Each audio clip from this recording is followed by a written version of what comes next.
Bonjour, je suis Alizéa, animatrice nature et je te souhaite la bienvenue dans Histoire au poil, le podcast au cœur du vivant. Si tu as écouté l'épisode de mercredi, tu sais que j'ai raconté l'histoire de Azur, l'aigle royal. Et aujourd'hui, je t'en apprends un petit peu plus sur lui. Derrière chaque empreinte, chaque regard, il y a une vie à découvrir. Aujourd'hui, c'est le portrait de l'aigle royal. S'il y a bien un animal sur Terre qui a une parade nuptiale majestueuse, mais un peu flippante, c'est bien l'aigle royal.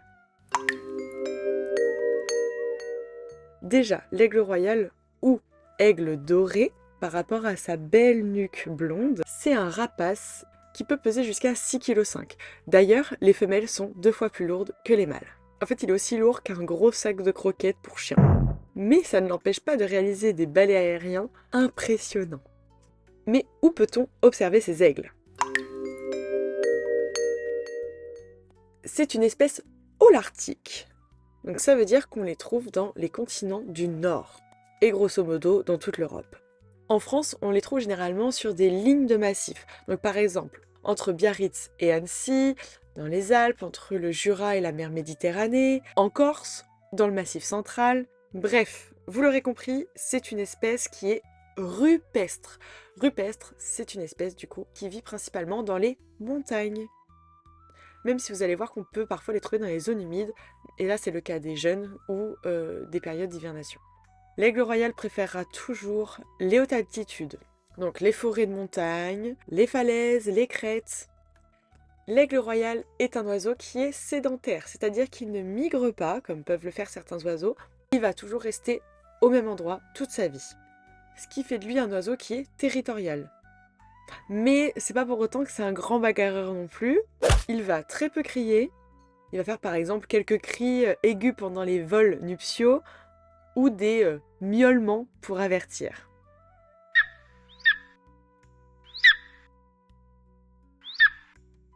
Pour défendre son territoire, il va avoir recours à des techniques d'intimidation, avec par exemple des vols de marquage de territoire. Donc c'est des poursuites en vol avec des simulations d'attaque, pour dissuader quiconque qui s'approcherait de trop près à son nid. Oui, juste près de son nid, parce que même s'il peut avoir un territoire très vaste, hérité de génération en génération, qui peut s'étendre jusqu'à 150 km, il se cantonne à protéger seulement les alentours de son nid. En même temps, surveiller l'équivalent de 1400 terrains de football, je comprends qu'il ait un peu la flemme. Quoi qu'il en soit, il faut que cette aire, cette zone, soit adaptée à la chasse et à la reproduction. Par exemple, il faut que les lieux soient dégagés pour la chasse. Même si l'aigle royal a une excellente vue, il ne va pas faire du vol stationnaire, donc en gros voler sur place comme vous avez peut-être déjà pu l'observer sur certaines espèces, comme le faucon cresserelle par exemple. L'aigle, lui, il va plutôt chasser en bougeant, mais en volant au ras du sol. C'est un coquin, il va tout miser sur l'effet de surprise. Son vol est assez discret pour sa taille, ce qui lui permet de surprendre ses proies au dernier moment. Et pour ce qui est des gros mammifères, il va les poursuivre en rase-motte. Oui, j'ai bien dit gros mammifères, parce que même si ses besoins en nourriture sont assez faibles, ils représentent à peu près 250 grammes par jour, l'aigle peut chasser des proies allant jusqu'à 15 kg, soit 2 fois plus lourdes que lui. Par contre, il ne peut pas les soulever quand elles sont si lourdes, donc il utilise son bec et ses griffes, qu'on appelle des serres, qui sont conçus pour tuer, mais aussi pour dépecer. Et ce qu'il a dépecé, du coup, il va le ramener au fur et à mesure au nid. Même si, comme beaucoup de prédateurs, son taux de réussite en chasse est de moins de 10%, il ne se laisse pas abattre. Il peut jeûner jusqu'à une semaine entière, et s'il vient à manquer, il peut aussi aller se servir sur des charognes. Finalement, l'aigle royal est un opportuniste, se nourrissant de passereaux, de grues, de renards, de lapins, de marmottes, même, on l'a vu, de jeunes ongulés, qui peuvent être beaucoup plus gros, qu'il apporte à ses petits. D'ailleurs, stratégiquement, la zone de chasse doit toujours être au-dessus du nid. Question pratique s'il doit ramener des proies lourdes au nid, comme ça, il les ramène en redescente plutôt qu'en montant, ce qui est beaucoup plus simple. Mais du coup, ce nid, il se trouve où? Le nid, construit et gardé pendant des dizaines d'années consécutives, peut mesurer jusqu'à 2 mètres de diamètre. Il est souvent installé dans les cavités chez nous, mais dans les pays de l'Est, où il y a beaucoup plus de forêts, le nid va être installé plutôt dans des conifères. En fait, l'aigle royal va s'adapter à son environnement. Quoi qu'il en soit, le nid est toujours en haute altitude, environ à 2000 mètres d'altitude. Ce qui est particulier chez l'aigle royal, c'est qu'il va construire plusieurs nids à des distances variables sur son territoire, mais un ou deux seulement seront adoptés par le couple. Couple d'ailleurs qui est monogame, c'est-à-dire le mâle et la femelle restent ensemble toute la vie, même s'il a déjà été observé une deuxième femelle dans des couples parfois. Et on y vient à ces fameuses parades nuptiales.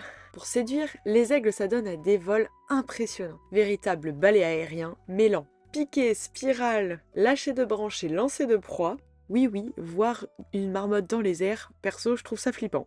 Une fois la drague conclue, l'accouplement se déroule en janvier, la ponte au printemps, la couvaison dure environ 45 jours, durant laquelle d'ailleurs la femelle reste au nid constamment et le mâle vient la nourrir. Mesdames, prenez-en de la graine, faisons-nous servir.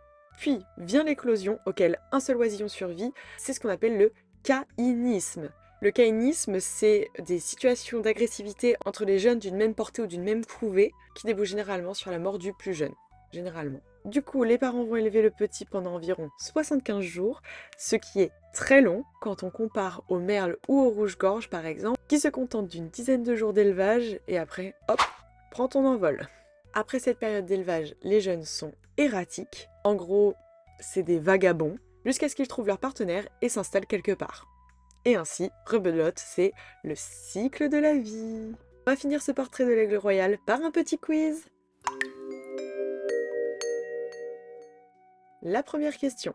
L'aigle royal est aussi appelé aigle brun, aigle doré ou aigle argenté? Aigle doré, en référence à la nuque blonde qui est caractéristique chez cette espèce. Pour chasser, l'aigle royal vole en stationnaire, rase-motte ou en vol plané? En rase-motte, pour un effet de surprise. Et la dernière question. L'aigle royal est piscivore, donc il mange du poisson. Vrai ou faux? Faux! On a vu qu'il chassait, et non, ce n'est pas un aigle qui pêche, contrairement à la pigargue à tête blanche, l'emblème des États-Unis. Voilà, le portrait de l'aigle royal est terminé. J'espère que tu en as appris un peu plus sur lui. Je te remercie d'être resté avec moi, et je te donne rendez-vous mercredi prochain pour l'histoire de Flocon, l'hermine et le manteau de neige. Je sors un conte sur un animal tous les mercredis et son portrait le samedi, donc abonne-toi pour ne rien louper. À bientôt!